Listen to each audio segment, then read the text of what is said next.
አሰላሙ አለይኩም ወራህመቱላሂ ወበረካቱ። ውድና የተከበራችሁ የቻናሌ ቤተሰቦች እንዴት ናችሁ? ደህና ናችሁ ወይ? ከኔ ጋር ሁሉ ሰላም ነው። ውድ ሀገሬ ልጆች በያላችሁበት ዓለም ዳርቻ ሰላማችሁ በዚህ ተረፍረፍ ይበልልኝ እያልኩ ዛሬ በአዲስ ቪዲዮ መጥቻለሁ።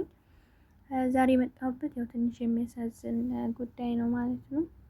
ይህን ወንድማችንን በዚህ ሰሞን ሁላችንም ሶሻል ሚዲያ ላይ የተዘዋወረ ያለ ነው እና ያው አረቡን ገሉ የሚል በጣም የሚያሳዝን ልብ የሚሰብር ዜና ነው እና በዚህ ሰሞን የሰማ ነው እና በጣም ያሳዝናል። እውነት ለማውራት አንዳንድ ሁለቱም ትክክል ናቸው እያልኩ ሁለቱም ወይም እንትን ነው እያልኩ አይደለም፣ የኛም ትክክል ነው እያልኩ አይደለም። ግን ደግሞ ያለ አንድ ዝም ብሎ መቼም ሳይበድለው ይሄን አያደርግም። ግን ቢሆንም ደግሞ እኛ በሰው ሀገር እስካለን ድረስ ብዙ ነገሮች መታገስ አለብን። በሰው ሀገር ነው ያለነው።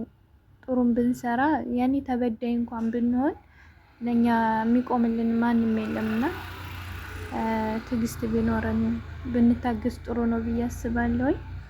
እርግጥ አንዳንድ አረቦችም አሉ በጣም ሰውን የሚያሳስቱ ወንድ ልጅ የሚፈታተኑ በጣም መጥፎ ተግባር ያላቸው ሰዎች አሉ።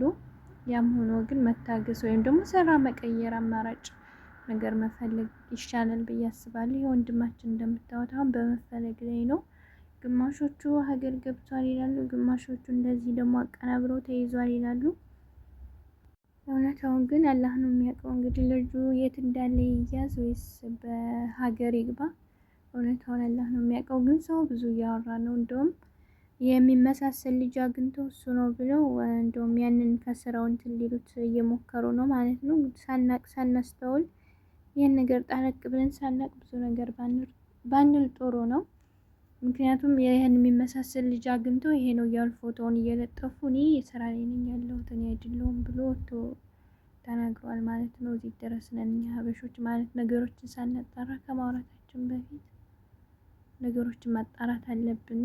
ነው አይደለም የሚለው ማጣራት አለብን። ቢሆንም ደግሞ ይሄ ራሱ የኛው ስጋችን ነው አይደል? አሳልፈን መስጠት የለብንም። በተቻለን መጠን ከሚዲያም ቢሆን እንደዚህ አለማውጣት ነበር ያለብን እንጂ እንደዚህ መረባረብ። ግማሹ ይገባዋል ይላሉ። የእሱን በደሉን ማንም ያየለት የለም ካላህ ውጭ። የውስጡን በደሉን ራሱ ብቻ ነው የሚያውቀው። መቼም ወንድ ልጅ ሳይከፋውና ሳይመራው ይሄንን ድርጊት አያደርግም። ብቻ ትክክል ነው እያልኩ አይደለም። ሸይጣንም አንዳንድ ጊዜ ያሳስተናል። ግን ለማንኛውም ትዕግስትን የሚያክል ነገር የለም።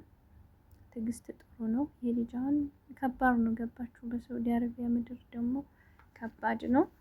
የገደለ ሰው ያው መገደል ነው ህጉ ማለት ነው። የገደለ ይገደል ነው የሚለው ህጉና በጣም ከባድ ነው እና ትዕግስት ብታረጉ ጥሩ ነው። ትዕግስት አድርጉ። አላህ ለሁላችንም ትዕግስቱን ይስጣን። እርግጥ ከባድ ነው። በተለይ ወንድ ልጅ ደግሞ የሆነ አንዳንዶች እርግጥ ትዕግስት ያላቸው አሉ። ከአሁን በፊት ታውቁ ከሆነ እንደዚሁ እየመታው ቪዲዮ ቀርጾ ለቆት አረቡ እየመታው ማለት ነው። ልጁን በዱላ እንደዚህ እየመታው በጣም ነበር ያሳዝነኝ። አንጀቴን የበላው በረሃ ላይ እንዳለ በዱላ ይመታዋል። ከዛን ያ ሰው እየተከሶ ልጁ ደግሞ ባለ ኢቃማ ነው መኖሪያ ፍቃድ ያለው ማለት ነው። ከዛ በሰዎች ርብርብ ብዙ ደጋግ ኢትዮጵያውያኖች ርብርብ ያው ሰውየው ካሳ እንዲሰጥ ተደርጎ ምናምን ለህግ አቅርበውለት ነበር። ያንም ማለት ነው አንደኛ ያ ህጋዊ ስለሆነ ነው እና እንደዚህ ሰው ሲኖራችሁ ካልሆነ በቀር ተበድላችሁም በጣም ከባድ ነው። ያኔ ሄድጅ አሁን ያረገውን እሱና ሰውየው ብቻ ናቸው። ምን ውስጣቸው ላይ ምን ችግር እንዳለ ምን እዚህ እንዳዳረሳቸው ችግራቸውን ያጋጫቸውን ነገር ራሳቸው ሁለታቸው ብቻ ናቸው የሚያውቁት አይደል? እርግጥ የኛውም ማድረግ አልነበረበትም። ይሄንን ብዙ መፍትሄዎች አሉ። መግደል መፍትሄ አይደለም ለማንኛውም ነገር። የሰው ህይወት ማጥፋት በጣም ከባድ ወንጀል ነው። ግን ቢሆንም ያው ሸይጣን ያሳስታል አንዳንድ ጊዜ እና ለማንኛውም እውነቱን አላህ ነው የሚያውቀው። ግማሹም ሀገር ገብቷል በበረሃ ተመልሶ እያሉ ነው። ግማሹም ተይዟል ይላሉ። ግማሹም ደግሞ ያኔ የተገደለ ነው የሚልም ቪዲዮ ሰርተዋል። ግን ቪዲዮው እውነተኛ ሊሆን አይችልም።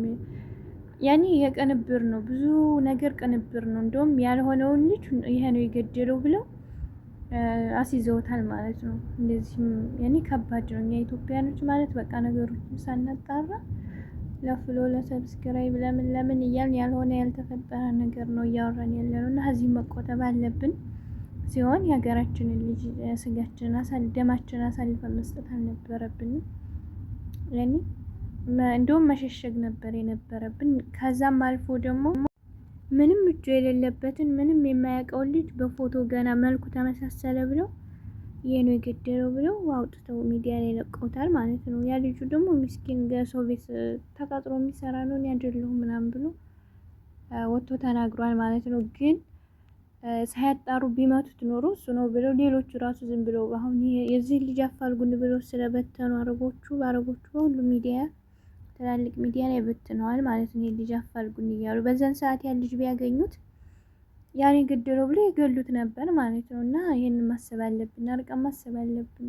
ገና ወንድም አለን ሁላችንም እና የነገር በወንድሜ ላይ ቢሆንስ ብለን ማጣራት አለብን ማለት ነው። ዝም ብላችሁ የሰው ስም ባልሆነ ባልሰራው ነገር አትወንጅሉ።